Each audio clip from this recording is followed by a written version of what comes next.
సూర్యాపేట జిల్లా వ్యాప్తంగా ధాన్యం కొనుగోలు సెంటర్లు ప్రారంభించడం జరిగింది. అసలు ధాన్యం కొనుగోలు సెంటర్లు మొత్తం జిల్లా వ్యాప్తంగా ఎన్ని కొనుగోలు సెంటర్లు ప్రారంభించడం జరిగిందో మనము జిల్లా సివిల్ సప్లై అధికారిగా తెలుసుకుందాం. సార్ నమస్తే సార్.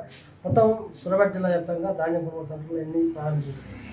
మొత్తం సూర్యాపేట జిల్లా వ్యాప్తంగా మనకు అగ్రికల్చర్ రిపోర్ట్ ప్రకారం 3,50,000 మెట్రిక్ టన్నులు ధాన్యం వస్తుందని అంచనా వేసినాం. దానికి అనుకూలంగా ఇప్పటి వరకు 327 సెంటర్లు అన్ని మండలాల్లో కలిపి 327 సెంటర్లు మనం ప్రారంభించినాము. అన్ని సెంటర్లు కూడా ఓపెన్ చేయడం జరిగింది. ఐకేపీ ద్వారా, తర్వాత పిఎస్సిఎస్ ద్వారా, తర్వాత పేడీ మెప్మా ద్వారా ఓపెన్ చేయడం జరిగింది. అన్ని సెంటర్లు కూడా ఓపెన్ చేసాము. అన్ని సెంటర్లలో కొనుగోలు స్టార్ట్ అయినాయి. ఇప్పటివరకు 6,000 మెట్రిక్ టన్నుల ధాన్యాన్ని కొన్నాము. మినిమం సపోర్ట్ ప్రైస్ రైతులకు చెల్లించి జిల్లా వ్యాప్తంగా మొత్తం ఎన్ని మిల్లులకు ధాన్యం కేటాయించడం జరిగింది? 21 రైస్ మిల్లులకు కేటాయించడం జరిగింది. దాంట్లో 3 గోడౌన్స్ కూడా మనము ధాన్యం కేటాయించాం. అంటే సూర్యాపేట జిల్లా వ్యాప్తంగా సుమారు 70-80 మిల్లులు ఉంటే 23 మీరు చెప్పిన విధంగా ఎందుకు వీటికే కేటాయించడం జరిగింది? ప్రభుత్వ ఆదేశాల ప్రకారం చేశాం. అంటే ఇక్కడ డిఫాల్టర్లు కూడా కొంతమంది మీరు కేటాయించిన చిన్న మిల్లు కూడా కొంతమంది డిఫాల్టర్ ఉన్నారు కూడా వాళ్ళకి 2 మిల్లు ఉంటే 2 మిల్లు కేటాయించి కొంతమందికి అసలే కేటాయించడానికి కూడా ఆరోపణలు వస్తున్నాయి. అది వాస్తవం సార్? కాదు, ఎందుకంటే మేము ఇండివిజువల్ మిల్లును క్రైటీరియా తీసుకుంటాము. ఎవరైతే మనకు యాక్షన్ ప్యాడీ లేదో వాళ్ళకు ఇవ్వమని గవర్నమెంట్ నుంచి ఆదేశాలు వచ్చినాయి కాబట్టి వాళ్ళని దృష్టిలో పెట్టుకొని మేము ఇంతకుముందు 54 మిల్లులకు ఇచ్చినాం. అందులో కొంతమంది యాక్షన్ ప్యాడ్ ఉంది కాబట్టి వాళ్ళకి ఇవ్వలేదు. ఇండివిజువల్ మిల్లర్ను లెక్కలోకి తీసుకొని మాత్రమే మేము ధాన్యం కేటాయించడం జరుగుతుంది. ఇప్పుడు ఇంత పెద్ద ఎత్తున కూడా రాష్ట్ర ప్రభుత్వం కావచ్చు, సూర్యాపేట జిల్లా వ్యాప్తంగా కూడా డిఫాల్ట్ వస్తున్నారు. రాష్ట్ర ప్రభుత్వం నుంచి మీకు ఉత్తర్వులు వచ్చినాయి, ఎందుకంటే బ్యాంక్ షూరిటీ ఇవ్వాలని ఉందా సార్? బ్యాంక్ షూరిటీ తప్పకుండా తీసుకోవాలి. తీసుకున్నారు ఇప్పుడు ఏమన్నా? అందరి దగ్గర బ్యాంక్ షూరిటీ తీసుకున్నారు. ఎంత తీసుకున్నారు?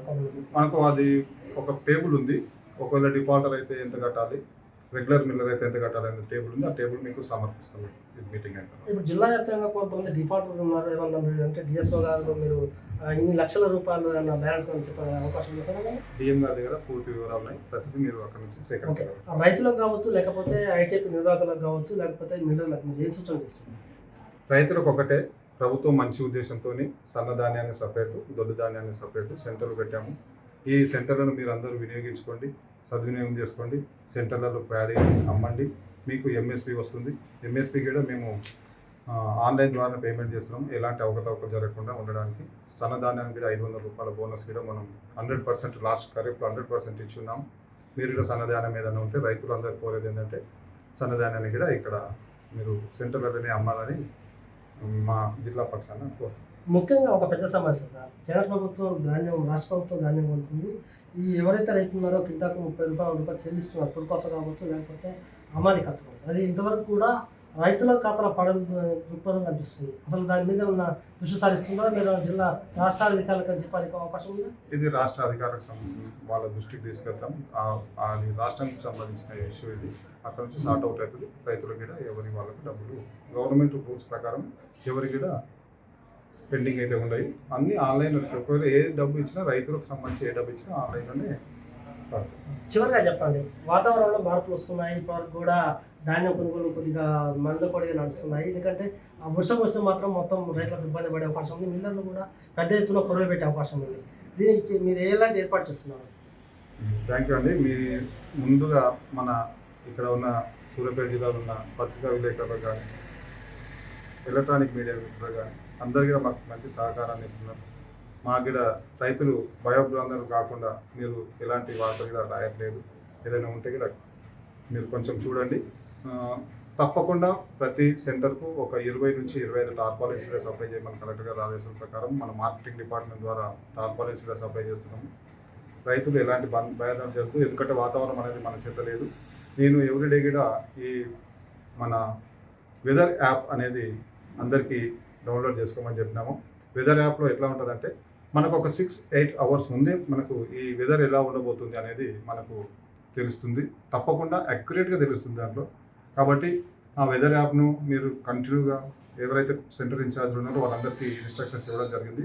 వెదర్ యాప్ను ఇమ్మీడియట్గా రోజువారీగా చూసుకొని రైతులకు సూచనలు ఇవ్వమని. ఏమనంటే మెయిన్ ఏంటంటే ఈ అకాల వర్షాలు, ఇది వర్షాకాలంతో వచ్చిన వర్షాలు కావు, ఇవి అకాల వర్షాలు. అకాల వర్షాలలో ఎక్కువ పిడుగులు పడే ఆస్కారం ఉంది. కాబట్టి ఈ పిడుగులు పడే ఆస్కారం ఉంది కాబట్టి వర్షం పడే సమయంలో రైతులు ఎట్టి పరిస్థితుల్లో కుప్పల కాడ కానీ చెట్ల కింద కానీ ఉండకుండా వాళ్ళు ఒక సేఫ్టీ ప్లేస్లో ఉంచమని మనము ప్రతి సెంటర్ ఇన్ఛార్జ్కి ఇన్స్ట్రక్షన్స్ ఇవ్వమని చెప్పినాము. వాళ్ళు కూడా అందరికీ సెంటర్ ఇన్ఛార్జ్కి ఇస్తున్నాం. దీంతోపాటు ఆఫీసర్స్ కూడా ఎవరైతే సెంటర్లో పనిచేసే ఆఫీసర్స్ ఉన్నారో వాళ్ళకి కూడా ఇన్స్ట్రక్షన్స్ ఇవ్వడం జరుగుతుంది. వాళ్ళు కూడా కొంచెం సేఫ్ జోన్లో ఉండాలి. ఎప్పుడైనా ఈ వర్షం వచ్చినప్పుడు ఈ పిడుగుల పాటు నుంచి ప్రాణరక్షణ ఎలాంటి ఇబ్బంది జరగకుండా తగు జాగ్రత్తలు తీసుకోవాలని మేము టైం టు టైం ఇన్స్ట్రక్షన్స్ ఇస్తున్నాం.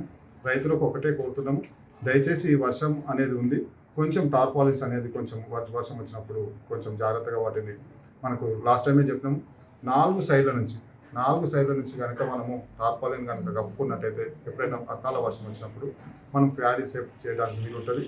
తప్పకుండా మీరు పండించిన ప్రతి ధాన్యం కూడా మన డిస్ట్రిక్ట్ కలెక్టర్ ఆదేశాల ప్రకారం ప్రతి గింజ కొనడానికి 100% మా వంతు సహకారం మేము చేస్తాం. ట్రాన్స్పోర్ట్ విషయానికి వస్తే కొంత ఇబ్బంది అవుతుంది, అది మీరు ఎట్లా ముందుకు?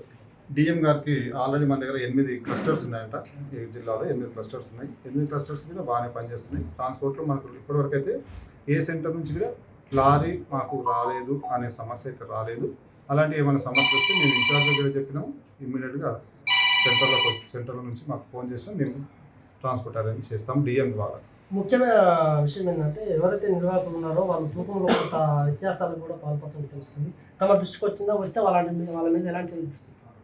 తూకంలో ఇప్పుడు మనకి ఇప్పుడే జస్ట్ ఒక 3-4 డేస్ అవుతుంది. 3-4 డేస్ అయింది మనకు స్టార్ట్ అయ్యి, ఇంకా 6,000 మెట్రిక్ టన్నులు కొన్నాము. ఇప్పటివరకైతే మనకు అలాంటి ఇన్ఫర్మేషన్ అయితే రాలేదు.